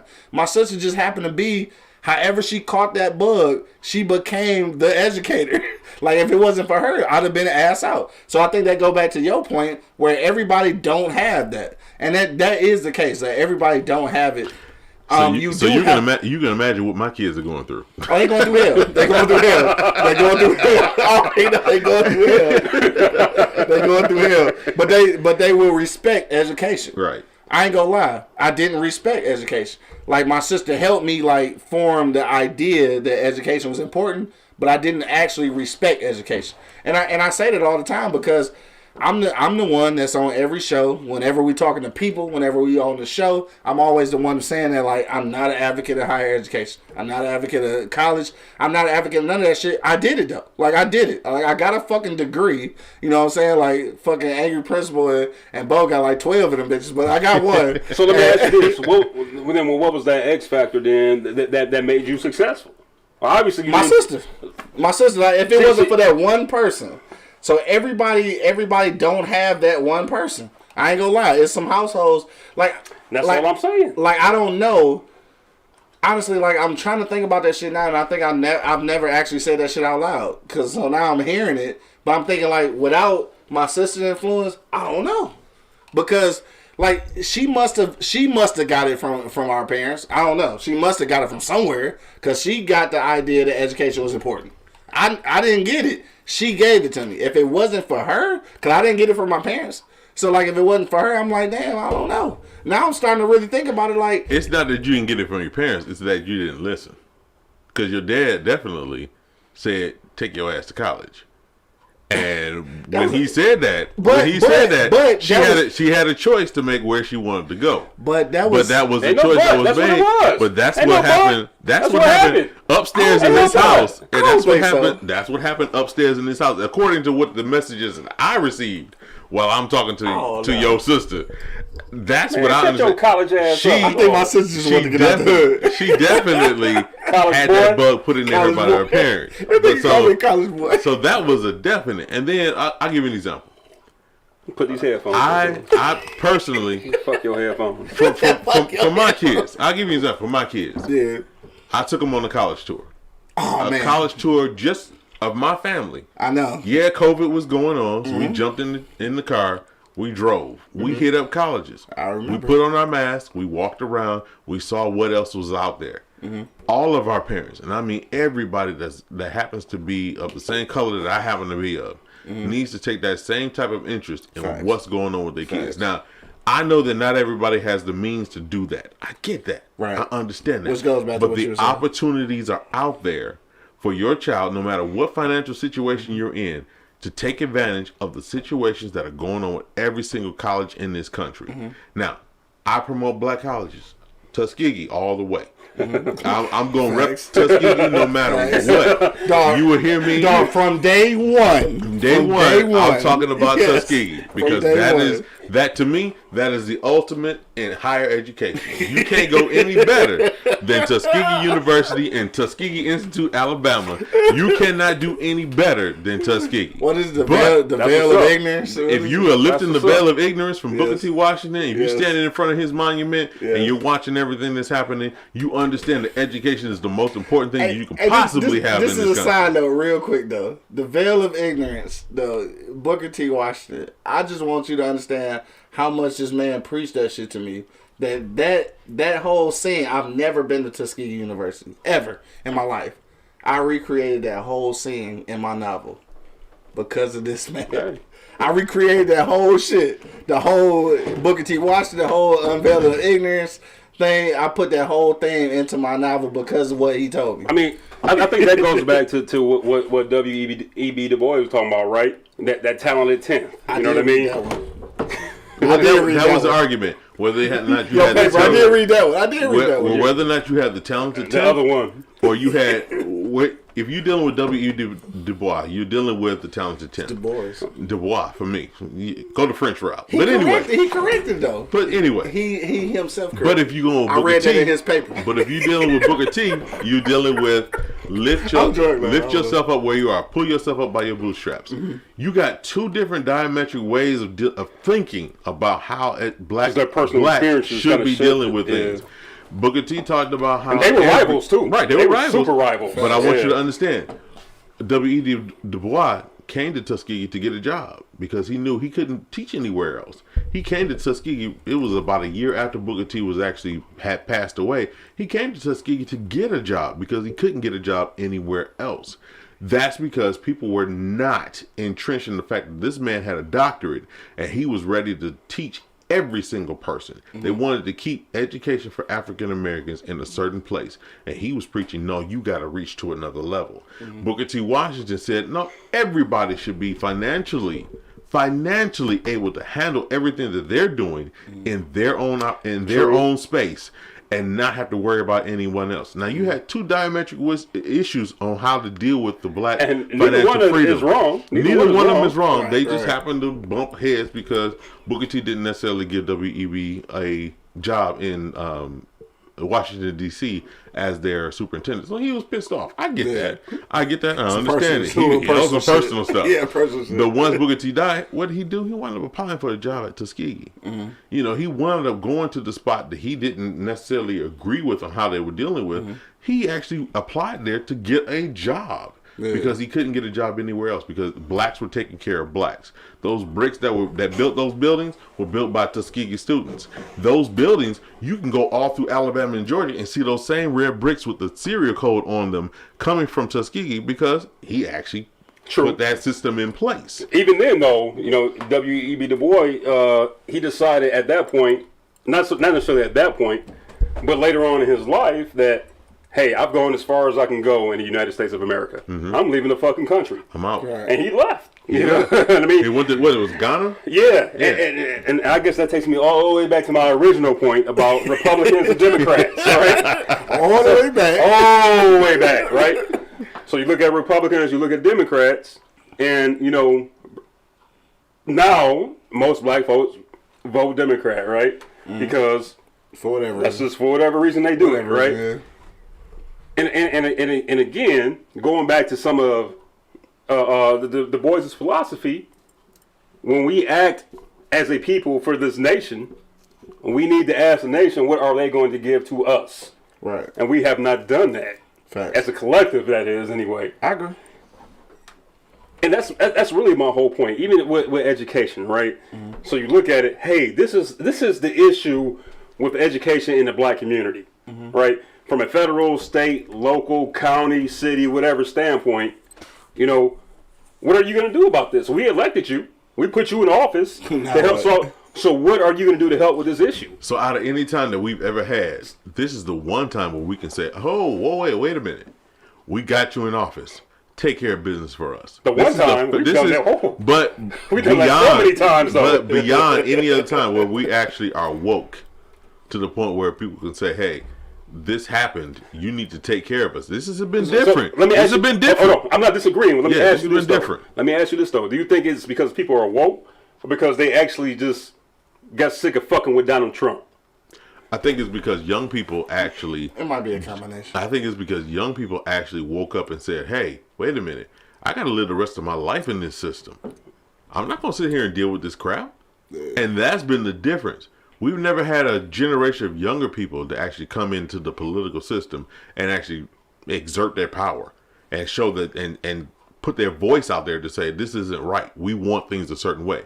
That's never happened. They did it in the 60s. They did it. In the 60s, yeah. That was a lot of young folks. That was a lot of young folks, but we talking about right now where we actually have more power. Nice. We have more economic power than we've ever had before. And that has not happened. So now that we have that economic power and you see that people are able to voice their opinions and say the things that they want and actually put the people in office that they've never put in for, those ladies down in Georgia, what was my old girl's name from Stacey Abrams. She put a system in. Yeah. She put a system in that helped the voting registration of of registered voters in Georgia.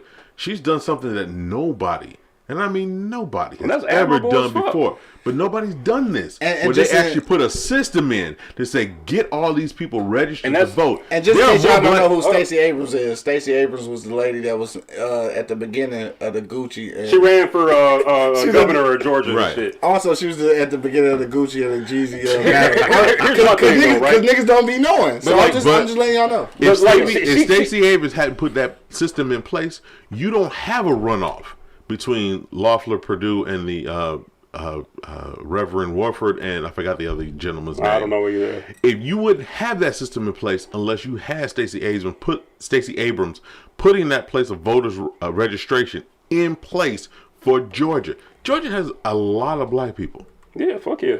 Just as many black people as white people. Right. But they haven't come out to vote. She put a system in place that helped them come out to vote. If they do that for this next round of votes for January 5th, for they were supposed to vote for the senators. Mm-hmm. If all those black people that voted for the presidential election come out and vote for the senator election, you're talking about a change in everything that happens for the country. See, that's why I disagree. Okay. You know, that's like, yes, she did some admirable shit. Like, I couldn't even imagine doing no shit like she did. On the scale she did it in like the shorter time span she had it. That was fucking amazing. I'm not going to take anything away from her.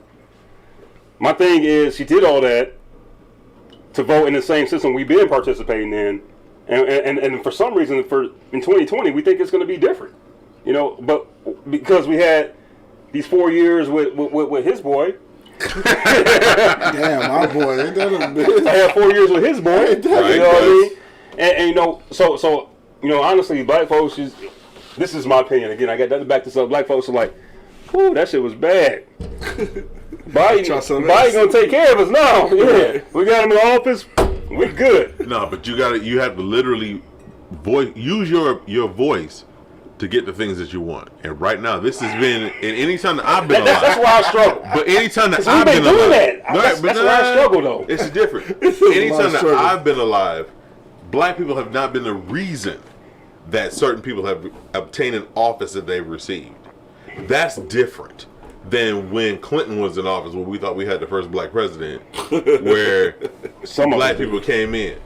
Black people literally, if it wasn't for the urban areas in Michigan, Philadelphia, Georgia, Atlanta, and Missouri, those states wouldn't have been blue.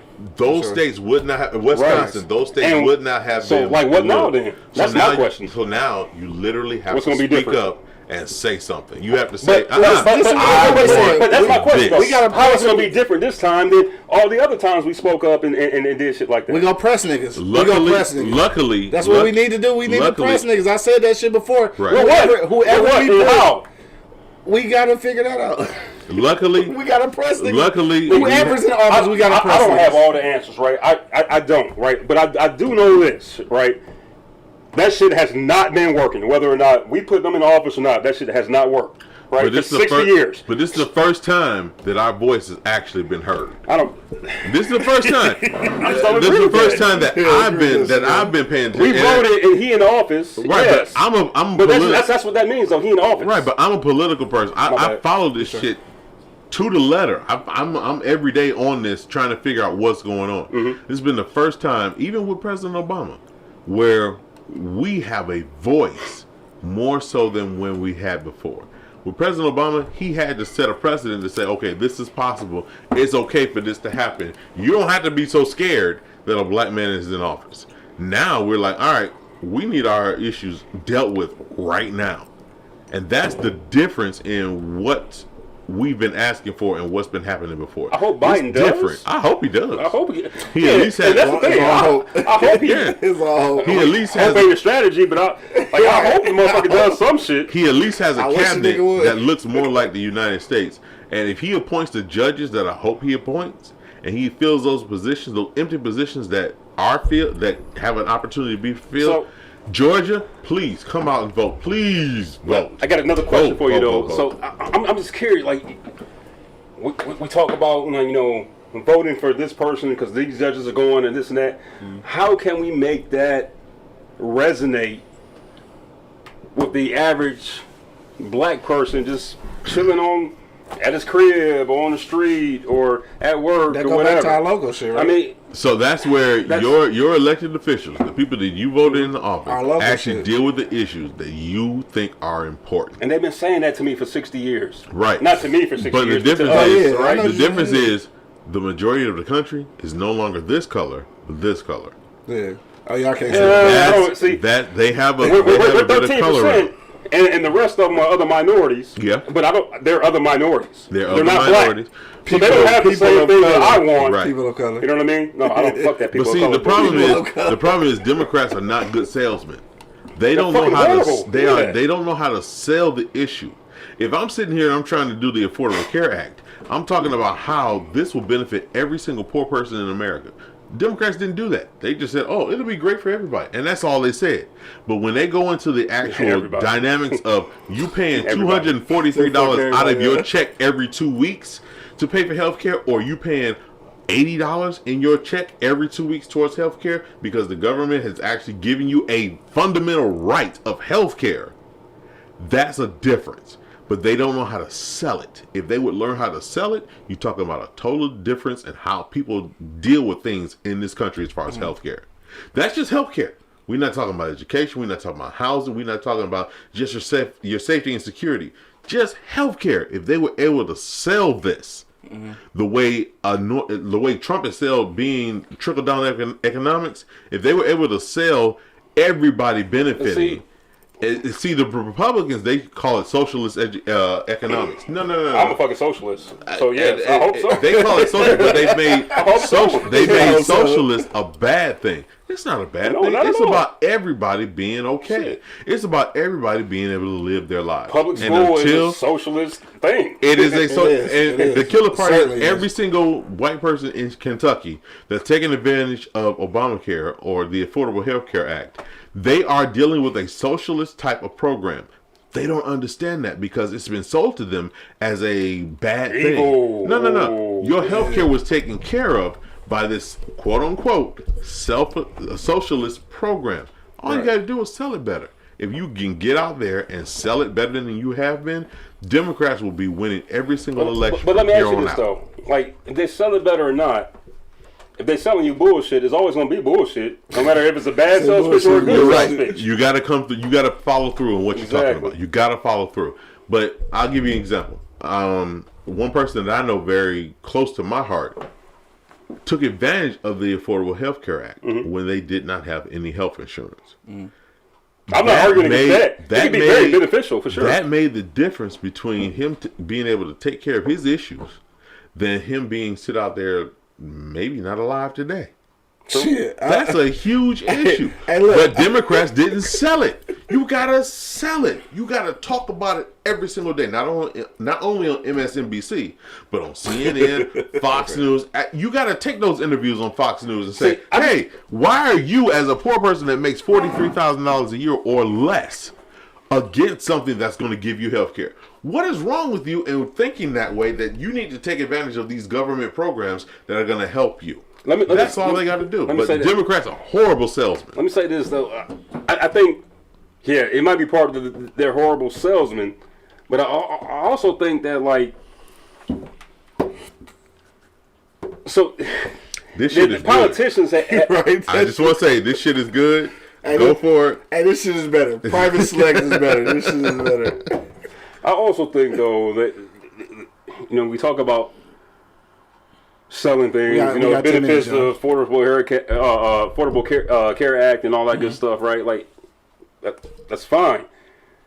So, now, in 2020, right, we've put Biden in office.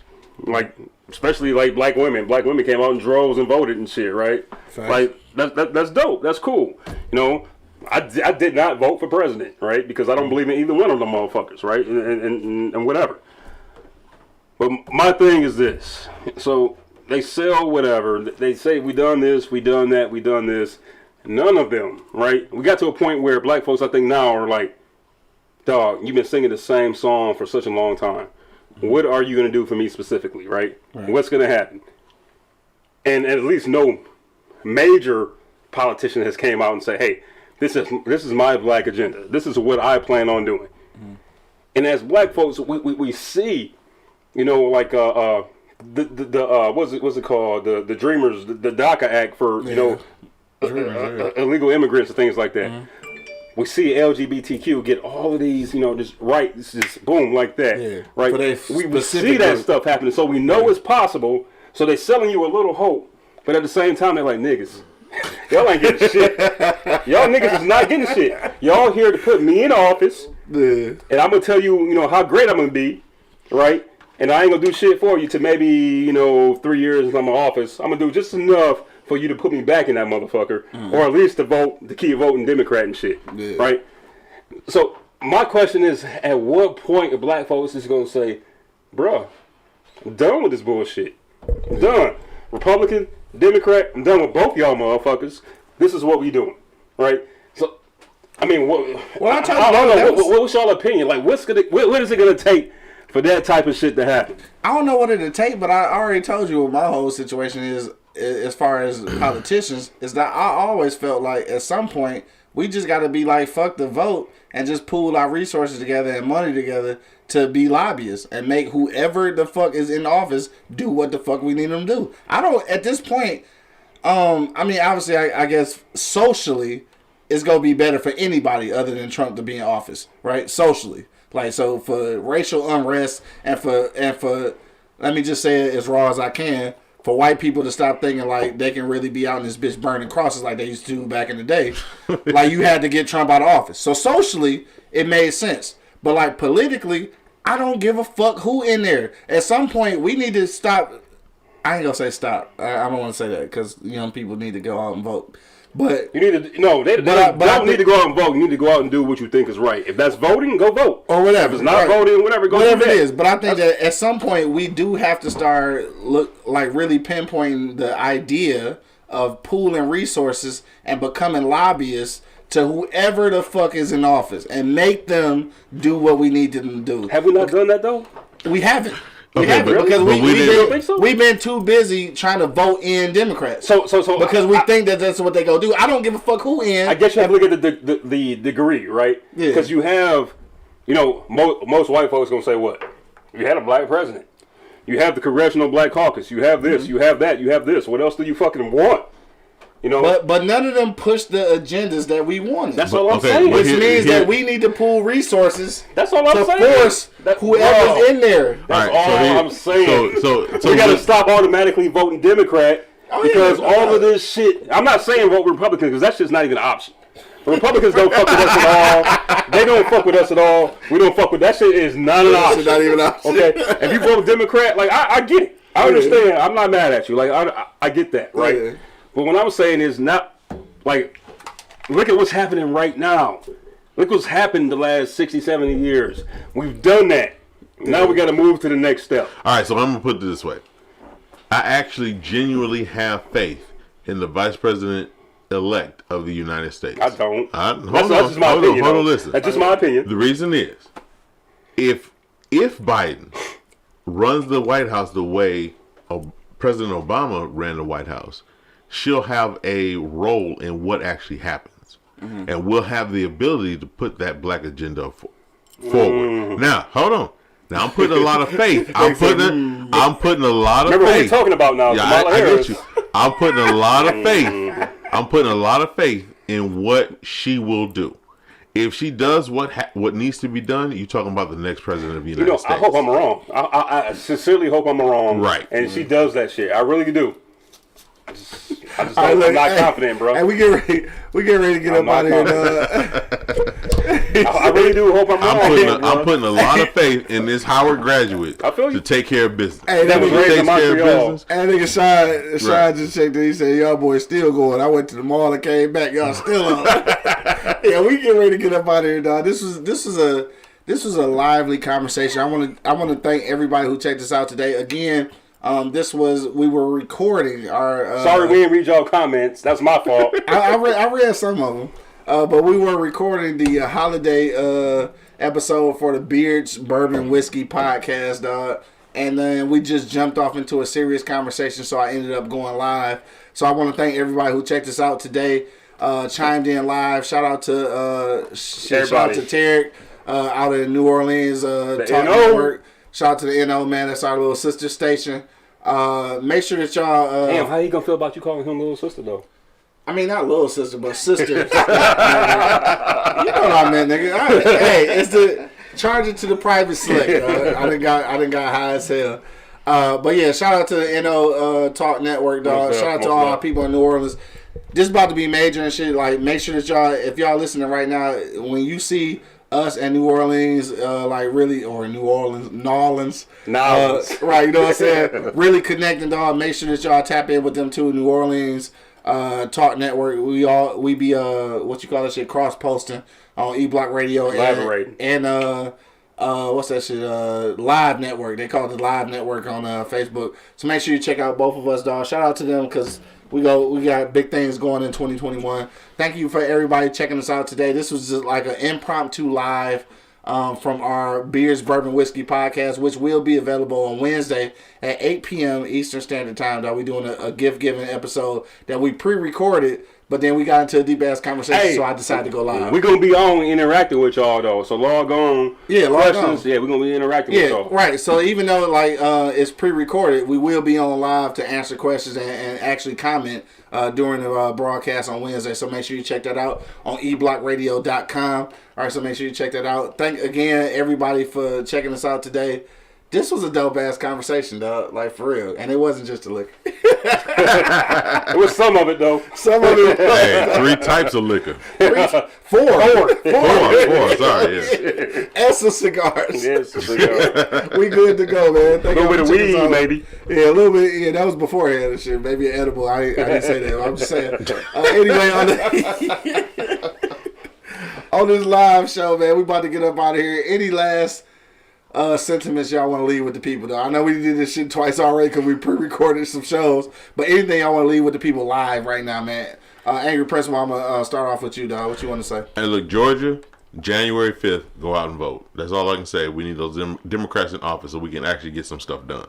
For sure. Bo, what you say, bro? Bruh, I'm talking to you. You're not paying no attention to me. You're not going to see me. You're not going to look at this podcast. But what the fuck is his name? The DA from fucking Kentucky. God, hey, bro. You need to stop that bullshit you on give it to and him put the niggas in jail, bro. Give it to him in this camera, dog. For real. This camera, this one. Oh, give this it to one? him in that one. Hey, you need to stop that bullshit you on, bro. Okay? Facts. Stop your Uncle Tom shit and put them niggas in jail. Facts. Stop bullshitting, bro. No, real shit though. I'm not even mad at you on that tip. We ended off the the episode of Beers, Bourbon, Whiskey Bitch ass nigga. Hey, but on some real shit though. Like in all honesty though, when that shit popped off and he gave his little statement at the end, man, I was so disappointed, bro.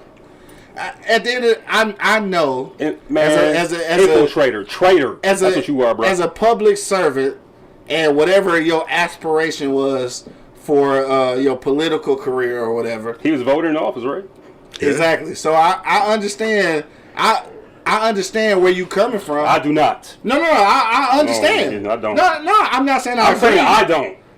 You might, but I don't, nigga. You understand you might not agree. No, I don't. You know where he coming from. No, I don't. No, you just call him Uncle Tom. You understand where he coming from. No. He coming from an Uncle Tom place. I don't understand that. But at the end of the day, though, I was that shit. But you're right. That shit fucked me up.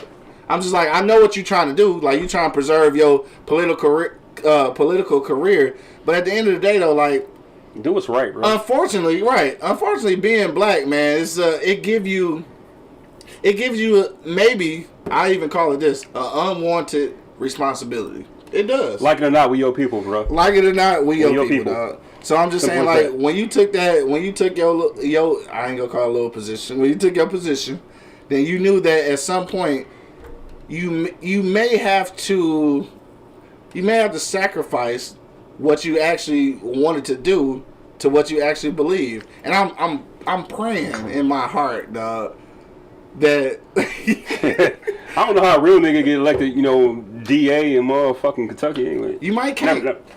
I'm done. No, you might can't though, cause like on some real nigga shit though, it's no way that you could come on TV at that point with everything that happened in Louisville. You say Happy Thanksgiving. Hopefully all you guys are okay. Fuck no, you can't. So I was like, on that note and shit, on some real shit, dog. My bad. I don't know if we gonna kill our sponsors or whatever. I'm gonna go over here, bro. But fuck him, dog. Like, for real. Like, fuck him. Like, fuck the DA from Kentucky, dog, because that's all the way bullshit, bro. Like, and that's just speaking from a black perspective, dog. We up out of this motherfucker, dog.